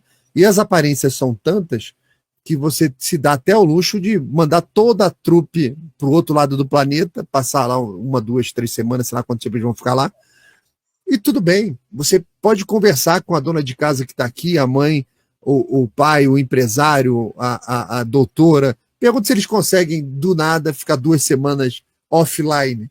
Não tem, todo mundo tem obrigações, todo mundo. Nós aqui mesmo, gente, a gente faz live todo dia. Você fica um dia sem fazer uma live e o algoritmo já te joga lá embaixo. Já começa a te boicotar. Então, todo mundo tem as suas obrigações, né? Principalmente para com os outros. A maior parte das vezes a obrigação é para com os outros.